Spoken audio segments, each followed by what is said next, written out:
Welcome to Mormon Book Reviews, where an evangelical encounters the restoration. I'm your host, Stephen Pynakker.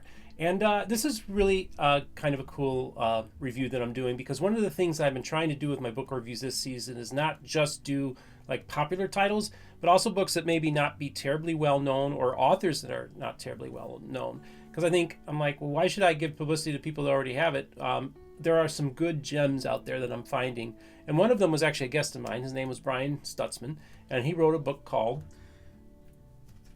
The History of Warsaw Illinois, including the Mormon Period. And the edition I'm reading is the second edition, which came out in 2018. I had the privilege to actually have Brian come to my Christian community and tape an interview with my bud Anthony, doing the camera, and we taped using church equipment here at our local Christian community, interviewed a Mormon bishop here at the Christian community. So I thought, what is an important thing? And it's a bridge building thing. And I think that's an important thing that I want to get back to as I discuss the book, bridge building and having conversations with people. As you all know, the majority of the people that martyred the prophet Joseph Smith were from Warsaw. It was the chief rival town to Nauvoo. And so there was always at first when Nauvoo was first being built and the saints were coming to Illinois, there was actually the people of Illinois generally were very receptive to them, they actually had a charter for their city that made them unique, that they basically had a lot of protection. Now, part of it was because there was a lot of sympathy for what happened to them in Missouri, so giving them special extra legal protections that they had within their city also was a kind of an understandable thing what they were doing. So they had some privileges that the outsiders did not have, so there was some jealousy that was starting to foment. As you know, when it comes to some of the conflicts between Gentiles and saints, both sides can be at fault at times. But as the period of time comes when Nauvoo gets larger and larger and larger, the resentments start to build up.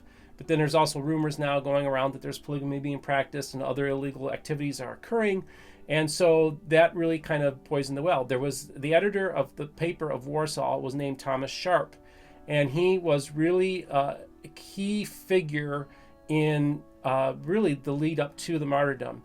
He wrote many articles and editorials in his paper that really caused a lot of you can only imagine what that would do, because back then newspapers were like the key source of information, and he basically went on a crusade against Joseph Smith and the church, and would print many salacious things, many things that were not true, and so he became like the chief rival. Now, there was a time when he was kindly on friendly terms with Joseph Smith and the church, attended dinners and stuff, and was made to feel welcome, but as we all know, Thomas Sharp did not care for the Mormons, and his newspaper editorials obviously bring that to bear. So you have Thomas Sharp, and you have all that happens. Then we have the martyrdom.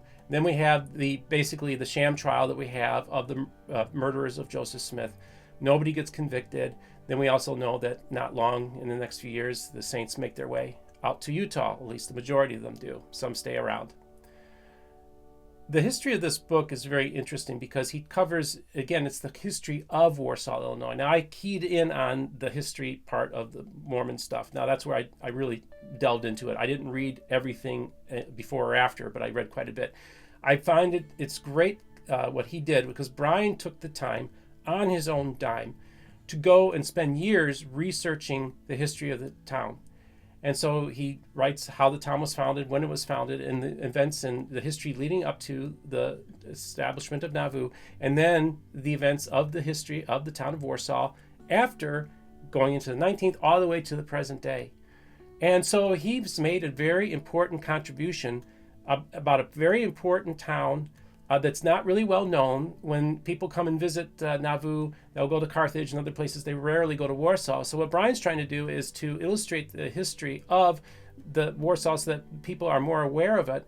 But he's kind of using it as a bridge building thing. So as he writes this history, he starts making connections with people in the community. There's a lot of outreach. He becomes friends with the mayor.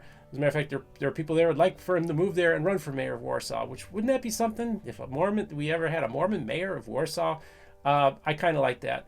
Now, one of the criticisms that was directed towards this book when I first took a picture of it was somebody said, oh, I took like a picture of like 5 books, and I included this one, and somebody wrote, well, 4 of the 5 are great, and the 5th one is a disaster. I'm like, well, why is that? And he sends me this review, and this review like really tore into it. First of all, the first thing he says, the reviewer lists all his credentials. He wants to make sure you to know that I'm an expert and Brian isn't.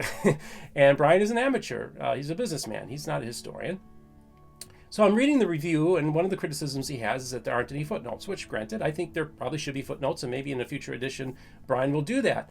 But then he goes and says that how in the world could he write the history of Warsaw, Illinois, and not talk about its most prominent citizen, John Hay?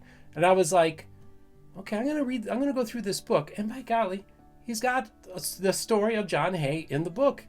So here, about the only review written about this book, the guy didn't even read the book. And I brought that up in my interview with Brian. So just a word of advice to all of you. If you're going to review books, make sure you read them. I will admit to not reading 100% of the book, but at least I'm being honest with you. At least I didn't make a glaring error like that. So either way, I kind of got on my soapbox in the box in this interview, or this review, but that's okay. Sometimes I'm going to do that. I sometimes have an edge, and I do appreciate Brian making the drive and doing the interview with me. I appreciate the book that he wrote.